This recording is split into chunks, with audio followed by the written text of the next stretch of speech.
Okay, everybody, welcome back to the Lechtech Masr podcast. We continue with Pele Yoeitz, day 16 of Hachzik, page 47 in the art scroll.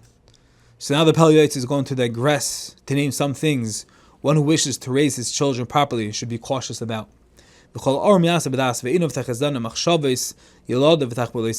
clever person acts with knowledge, and his eye should recognize the thoughts and hidden motives of his children and the tricks they employ to shirk their responsibilities. So a person should realize that children have their tricks, their eitzes v'tachbulos, and a person should prevail with strength to prevent his son from becoming like Esav, who knows hunting, which means that one who busies himself with worthless pursuits. So a person has to be careful and try to show their children the good, important, truthful things in this world. And a person should distance his children from falsity, because that is the foundation. Truth, emes, is the foundation of any yesod, of any proper building. As you know, the word emes is aleph mem taf, which is the first, the middle, and the last letter of the aleph beis, which means that it perfectly sustains anything. When you have the beginning, you have the end, and you have the middle. Emes, put anything on top of it, and it's going to be chai v'kaim, it's going to stand strong. When the shorashim, even as tough and challenging as saying the truth sometimes may be, but nevertheless, this is what we are meant to do. A person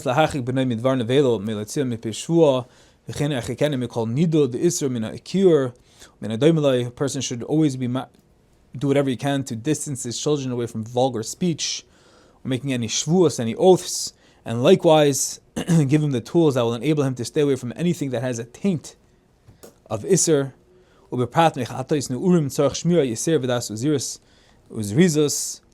about immorality, Shmir Sanaim, a person should do whatever they can to keep their children away from these inyanim.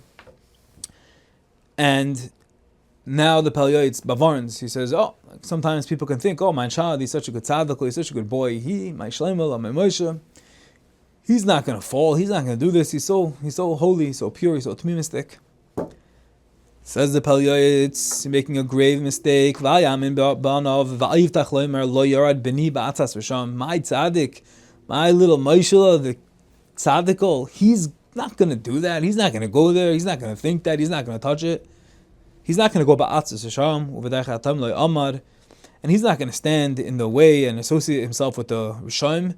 Why? Ki ein apitropos larayis, the famous Gemara in Ksubis, ein apitropos larayis, there's no guarantor against forbidden relationships. Your Moshe is great, he's cute, he's fantastic, he's bachendik, he's tmimistic, but Chazal say, ein apitropos larayis, there's no guarantor for arayis, for promiscuity, for erva, for isser. So, we don't trust little Moshe. And faket, more so we compound this side of the argument that the Gemara tells us, the greater you are, the greater Yetzer Hara is. So as cute and as big as a tzaddik as your little Moshe is, the greater his Yetzer Hara is. Now don't think that, that means your little tzaddik is a Rasha. No.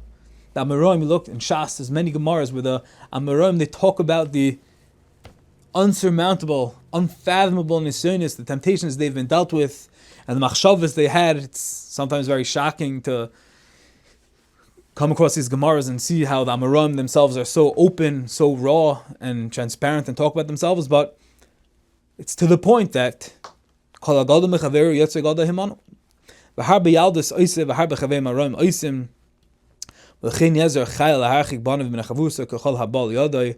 A person should always try to keep his children from associating themselves with bad, negative people. And a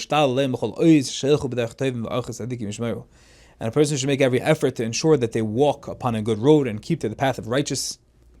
And we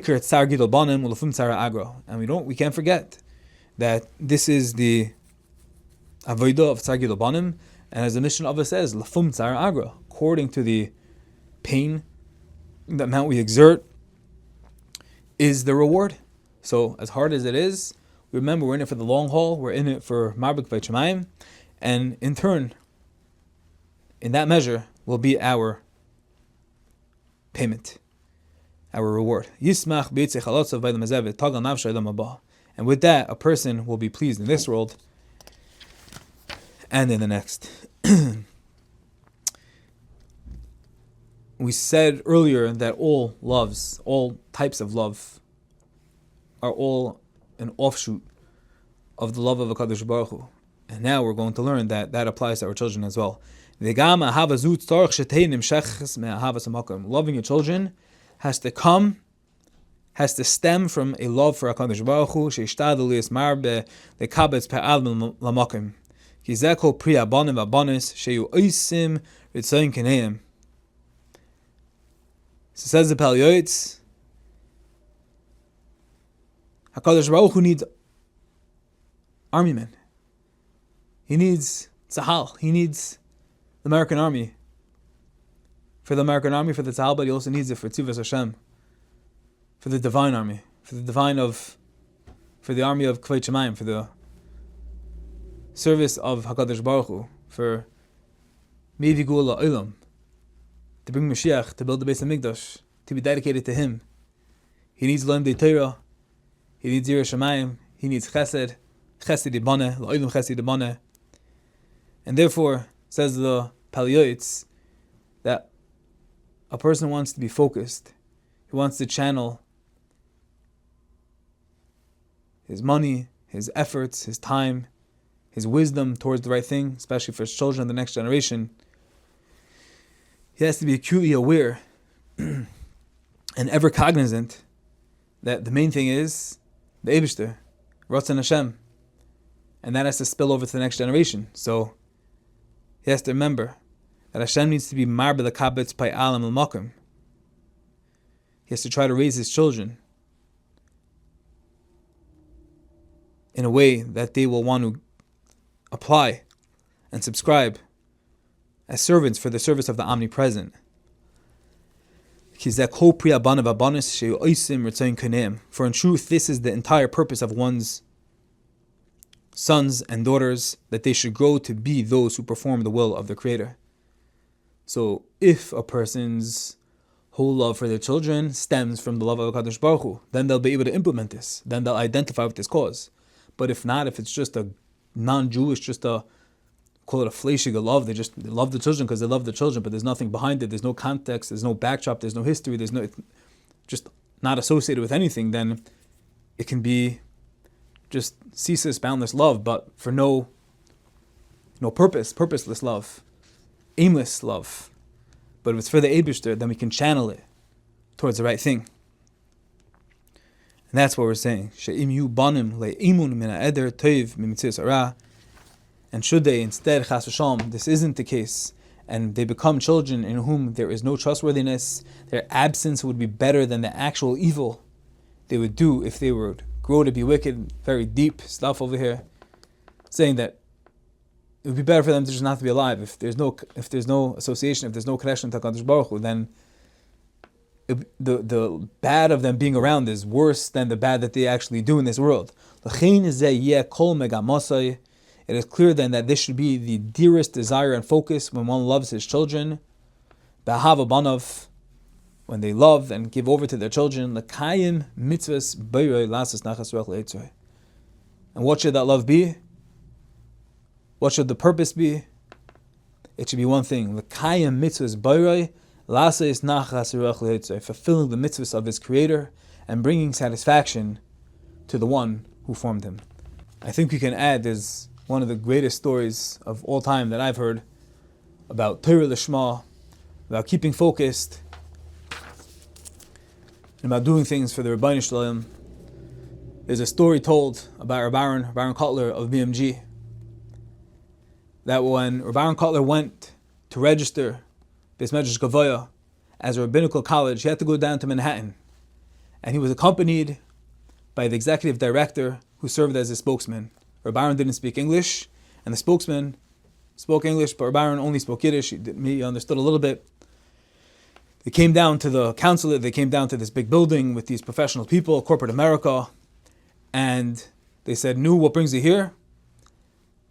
And the director explained that it was a college that they were coming to raise for. It was a college that they were coming to get funds, government funding, And the goal of the yeshiva, the goal of this rabbinical college, was to train Jewish teachers and rabbis. Reb Aaron stood there, and although his English wasn't there at all, but he did understand enough, and Reb Aaron tugged at the assistant's sleeve, and he said, "Was sagst du? What are you saying?" And the director translated his answer into Yiddish, explaining that we're here at the consulate and we're here to ask for government funding. And I'm telling them that we're an institution, we're a rabbinical college that's training Jewish men to become teachers and rabbis. And Rabbi Aaron looked back at the director and said, Nein, Zog emes, Milan and Torah Lishma. We're learning Torah for the sake of learning Torah. Nothing besides learning Torah Hashem, bringing Nachas Ruach Le'Yitzenu. And that's what we're doing. Even at the consulate, even at this meeting with executives, Americans, people that don't have any chashivas for Torah, Rabbi Aaron would not allow even the most practical or presentable answer to compromise the truth.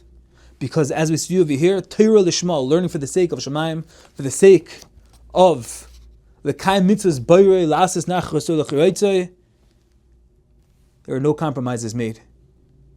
There's no other way to present it. It was a value he would fight for regardless of cost.